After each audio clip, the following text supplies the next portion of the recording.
Hey guys, so I just got back from the Knoxville Regional and I got fifth place with Dark Magicians. So I thought I would show you the deck profile and then I'll go over the tournament report. I went 7-1 and let's just get into it. So you play three Dark Magicians. This is pretty self-explanatory. You need to play three obviously for the deck. It's good to have them in your hand or graveyard. Three Magician of Dark Illusion.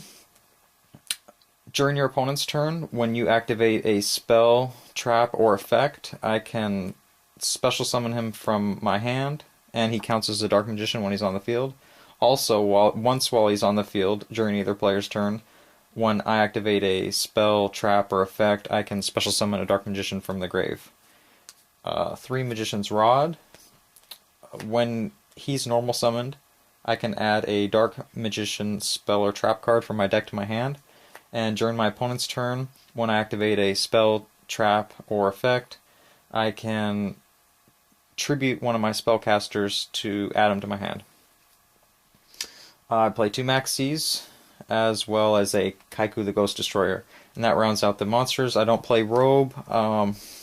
It's an okay card, I just don't want to be discarding a spell or trap from my hand. I want my spell and traps, and I don't want to be discarding them. Alright, so now onto the spells. Three Potted Desires. I had to borrow them, so they were very good all day. I did not banish too much of my combo pieces, only like two of my important stuff, so I would always be able to play the game. I never banished three of something that I needed, which was lucky, I guess, because that could have definitely hurt me if I would have like banished like three circles, for example, or something like that, or three Dark Magicians. I also play three Pot of Duality.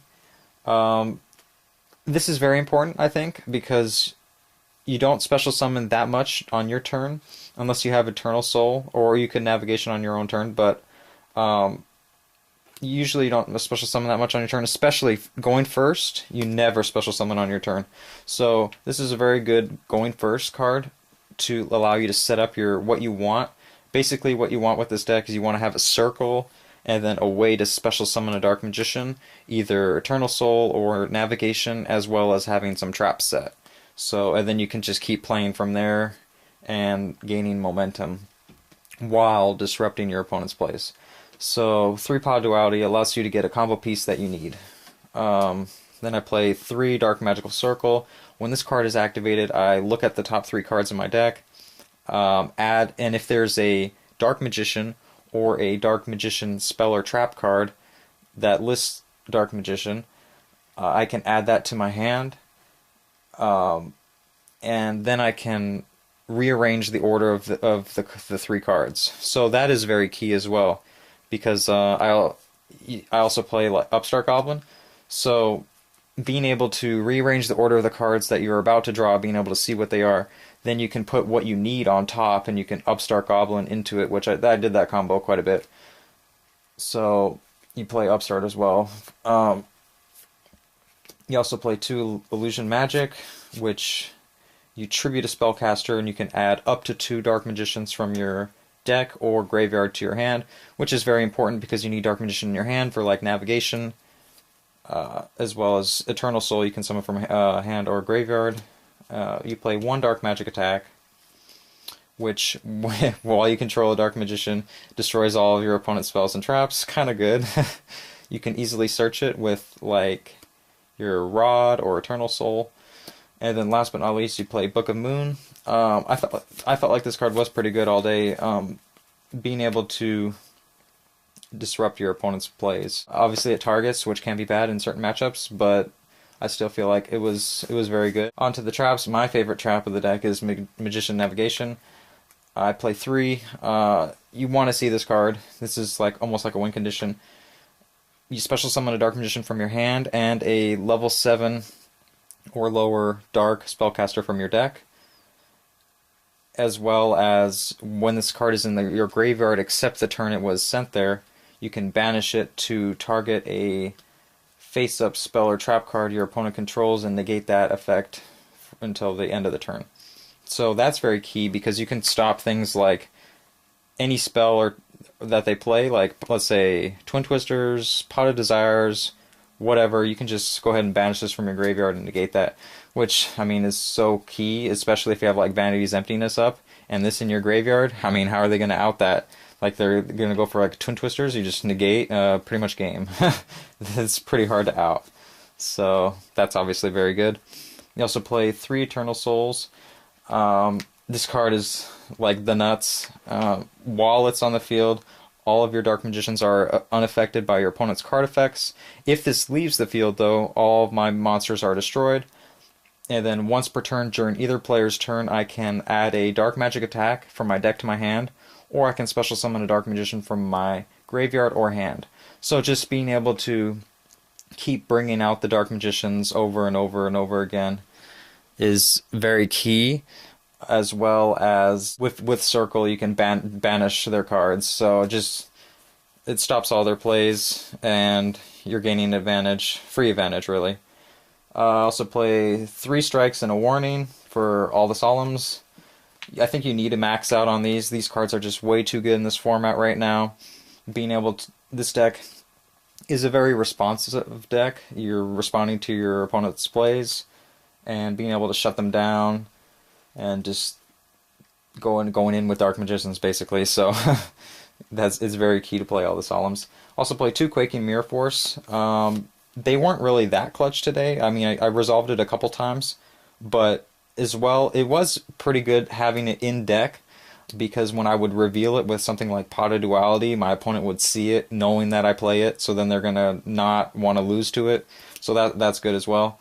I also play, it's also good when you go second, and if your opponent makes like a dumb board, you know, it can help you out. And also it doesn't target, so against certain matchups, like let's say Cosmo or something that I can't target, which could be annoying for this deck, so that helps in that case.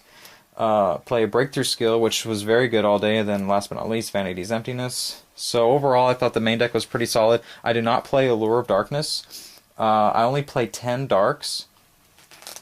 10 dark monsters, and none of which I really want to banish. I guess you could banish like a Kaiku from your hand, but you never really want to banish a Rod. You never really want to banish a Dark Magician for Allure. You could also banish your Magician of Dark Illusion, but honestly, if you're playing Allure with like 4 targets, it's like, why are you even playing it? So I didn't play it because I didn't want to brick with it. I mean, you really don't want to banish these 6, your Rods and Dark Magicians, so I just decided not to play it. I felt like it would be dead more often than it would be useful. Okay, so on to the extra deck. I did not side Cherries or any tuners for that matter. I did not side Veiler or Ghost Ogre. So basically my extra deck was like super irrelevant, just a lot of Exceeds that never came up, but we'll go ahead and go into that then. So I played some rank 3s, never really came up. I did not make a rank 3 all day, but in theory you can, so I have it before while testing, so I just play some rank 3s. I play Grand Pulse, Levier, Nightmare Shark, and Dante. Cool thing about Dante in this deck, though, when you mill 3, you can mill good stuff like Navigation, which you want to engrave, as well as Dark Magician or Breakthrough Skill, something like that.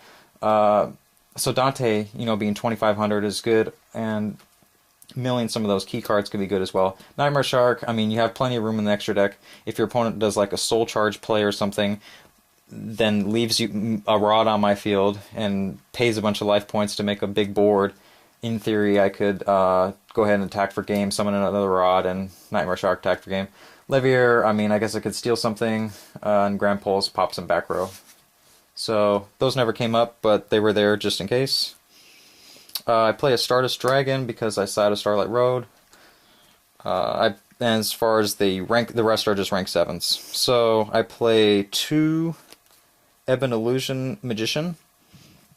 This is probably the best Exceed.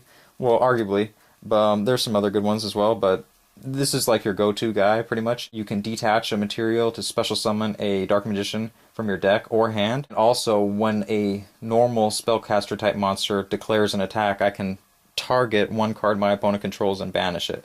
So it's more additional removal as well as bringing out a Dark Magician from my deck. And if I already have like a circle up, it's another banish from when the Dark Magician is summoned, and then I get to attack with the Dark Magician and then banish another card. So you're banishing so many cards, gaining so much advantage.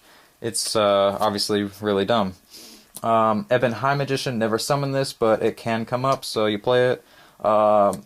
Master of Blades, never summoned it, but it can come up. Draco Sack, I summoned this quite often, honestly. This was pretty key. I popped some annoying stuff, and as well as the protection ability is really good with it as well. I played 2 Red Eyes Flare Metal Dragon. Like I said, I had plenty of extra X space, so I just played 2 for the hell of it. It probably never would come up, but I made 1 a couple times, but yeah, obviously I never made 2. I also played 2 Big Eyes. That never came up as well. I never made 2, but I made 1 quite often. Big Eye was really good. One time I stole Dagusto Emerald, and I used it to put a couple. I only had 1 card left in deck at the time.